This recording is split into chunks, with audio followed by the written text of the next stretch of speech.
I call the member for Maribyrnong. Thank you, Deputy Speaker. There is no greater symbol of the Australian fair go than your green and gold Medicare card. It's a promise that in Australia, when you get sick, you'll get help. Today, I rise to outline the work of the Albanese Labor government, a government that hasn't just talked about the promise. We've put the investment behind it to make it a reality once again. When we first took office in 22 and when we were returned by the Australian people in 25, we inherited a primary health system on life support. Let's be blunt about why. For 6 long years, the Coalition chose to freeze Medicare rebates. They chose to zero indexation. They chose zero support for GPs. The rising cost of doctors' visits wasn't an accident. It was a direct result of those opposite and the decision they made to starve Medicare. So it's been interesting to hear for the contributions of those opposite sort of manufactured outrage over Medicare in this motion, given their past performance. But, Deputy Speaker, on the 1st of January this year, this Labor government continued to turn the page. As the calendar turned to 26, a suite of landmark Medicare initiatives moved from promise to reality. These weren't mere administrative tweaks. At the margins, they represent a fundamental shift in the standard of care and a statement to the recommitment that we are making to a truly universal healthcare system, the core to who we are as Australians. It started at the pharmacy counter, where we've slashed the PBS co-payment for general patients to just $25, the lowest price that we've seen for essential medicines in over 20 years. For a family sitting around the kitchen table, balancing the mortgage and the grocery bills, this just isn't policy change, it's breathing space.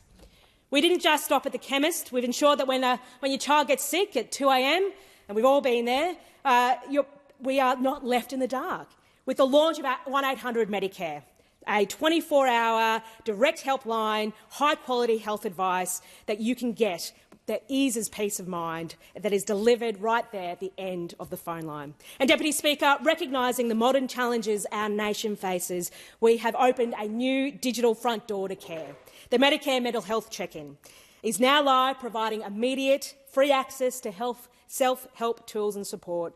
We are meeting Australians where they are, online, on their phones and in their moments of need, removing the barriers to seeking help. This is the Labor way. We don't just protect Medicare of the 1980s, we build the Medicare of the future. But perhaps most importantly, Deputy Speaker, we are returning or restoring the heart of our healthcare system by bringing back universal bulk billing.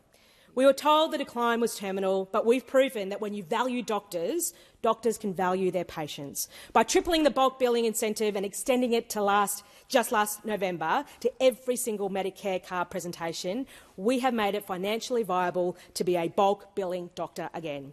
We see the success in the heartbeat of my own community.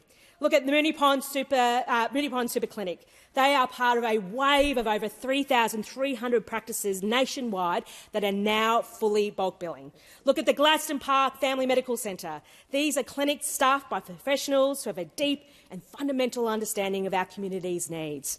They know that when a local family can access care without the stress of a gap fee, the whole community is healthier, more productive and more secure. Because of our 12.5% bonus for exclusive bulk billing practices, clinics like these in my electorate are thriving. They are the front line of a stronger Medicare. They are among the 1,000 practices that have recently indicated they are transitioning to 100% bulk billing. That's 1,000 more doors open to families who were previously worried about the cost of a checkup. Deputy Speaker, Medicare was created by Labor, protected by Labor, and today it's being strengthened by Labor. We've invested $8.5 billion to reverse the decline that was seen under those opposite. We've seen 6.5 million extra bulk billed visits. These aren't just statistics. These are parents who can afford to get to the chemist. These are seniors who aren't afraid of the GP bill. The Coalition froze Medicare. We have funded it. They broke the system. We are fixing it. This is what it looks like when a government puts the health of the nation first. I commend the motion.